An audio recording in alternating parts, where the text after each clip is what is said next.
All right, scientific notation. So for a number to be in scientific notation, it will be in this form here, where you have a number times 10 raised to another number, and that first initial number must be between 1 and 10. So that's kind of the key of how you know if you have scientific notation, is if that first number is between 1 and 10.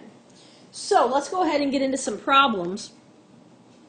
We have some big numbers, and we're going to put those into scientific notation. So I'm going to do one or two, and then I'm going to ask you to kind of do the rest.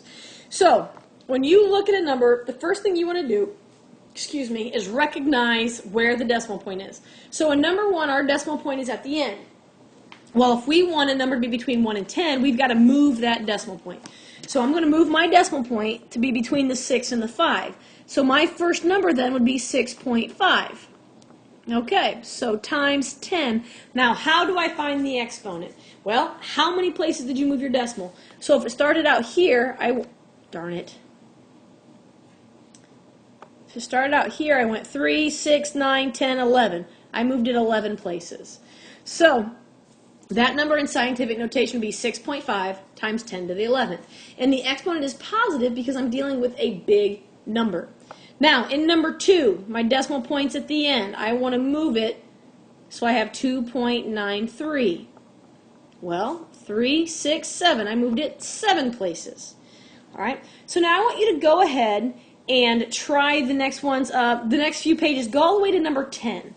So change numbers to scientific notation if you can.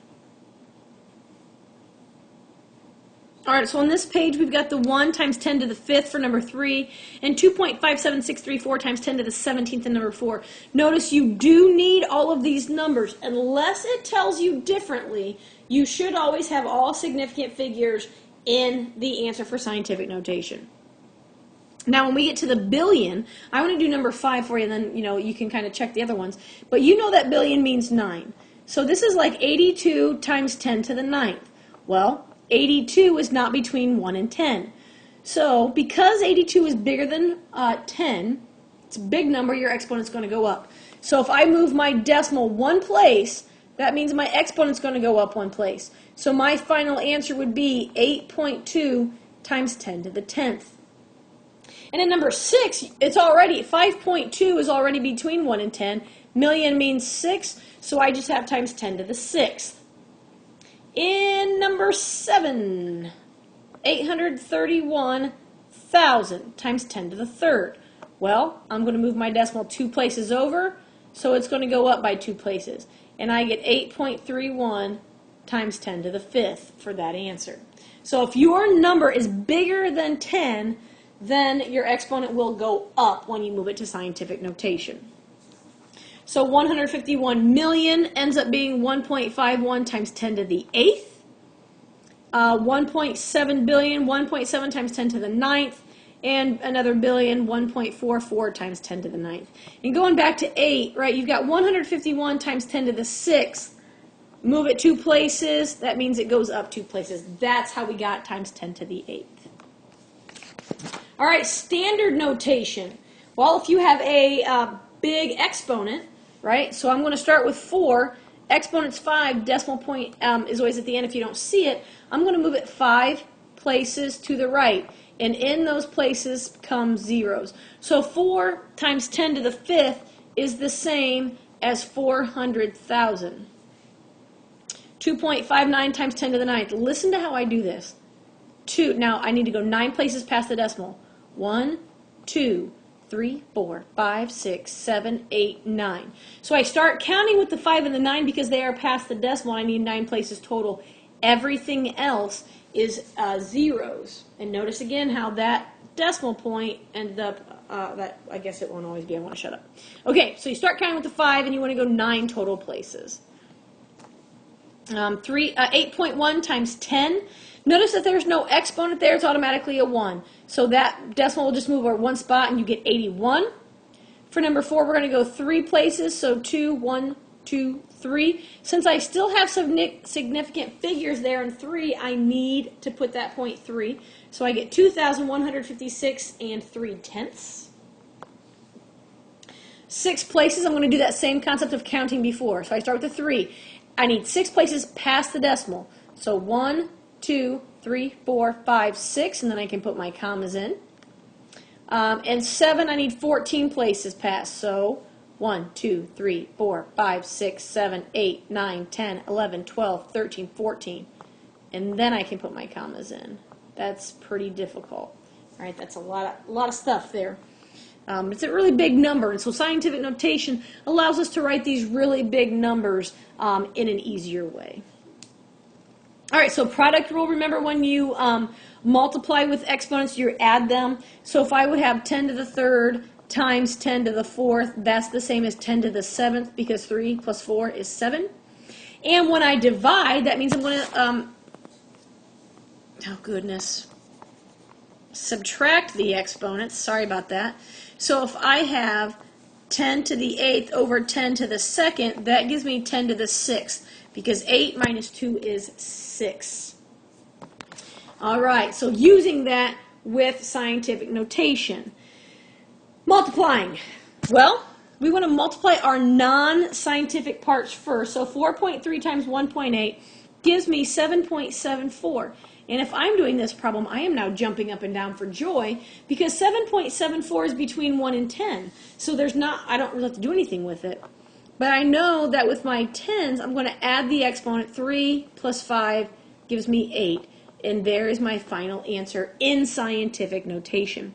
Now, if you want to write it in standard form, I need 8 spots. 1, 2, 3, 4, 5, 6, 7, 8, comma, comma. And there's my answer in standard form. Looking at number 2, first we're going to divide. So we're going to divide the 5.75 by 4.6 and get 1.25 times, now I do these, so since I'm dividing, I subtract. 11 minus 9 is 2. So there's my scientific notation answer, and in standard form I simply move it 2 places to the right, and I get 125. I'd like you to hit pause, try these two, and then come back and check your answers. All right, so in number 3, you multiply, you get 9 and 555 10,000ths times 10 to the 5th, which translates to be 955,500 in standard form. And in number 4, we're dividing. So we'd end up with 2.065 times 10 to the 3rd, and in standard form, that is 2,065. Let's do a couple story problems. At its closest, the planet Neptune is 4,300,000,000 kilometers away from Earth. A group of astronauts from Earth want to make it to Neptune in 10,000 days. If they travel the same amount of kilometers every day, how many kilometers must they travel each day? Convert numbers to scientific notation before solving. All right, so thinking about this, we want to know kilometers per day. So kilometers is going to go on top. So in scientific notation, I've got 4.3 times 10 to the 369 over 1 times 10 to the 4. So when I go ahead to solve this, 4.3 divided by 1 is 4.3. 10 to the 9th over 10 to the 4th is 10 to the 5th. Now, if you're talking about this, you're not going to say, well, it'll take me 4.3 times 10 to the 5th days. Humans don't talk like that. So I'm going to change that to standard form. 1, 2, 3, 4, 5. It will take 430,000 kilometers, oh my gosh, kilometers per day to get there in 10,000 days. So, you know, that's a lot. First of all, 10,000 days is roughly 27 years, a little over 27 years. So if you want to go to Neptune, you've got to travel 430,000 kilometers per day for 27 years. Like, I'm not going to lie, I don't see it happening. I don't see it happening at all. But, you know, that's just me. Number 6, 5.8 million citizens reside in the fictional land of Ivistan. If each citizen plans to spend, on average, $7,500 on a house and food in the next year, okay, I want to live there because that's cheap. How much money will these citizens spend on house and food for the next year? Convert both numbers to scientific notation before solving. So every person spends $7,500 on house and food. and there are 5.8 million people. So we're going to multiply, right? Because each person spends this much. So if I multiply by how many people we have, that will give me my total.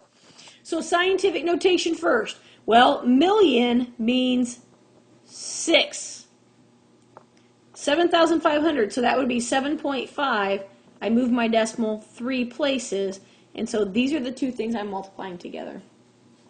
So if I multiply my numbers, 5.8 times 7.5, I get 43.5. And then when I take 10 to the 6th times 10 to the 3rd, I get times 10 to the 9th. Well, hopefully you remember that 9 means billion. So the total would be $43.5 billion would be spent on housing and food in the next year. And again, that's cheap, I think. But that depends on where you're at. So thank you for watching my scientific notation video. And if you have questions, do not hesitate to ask. Thank you.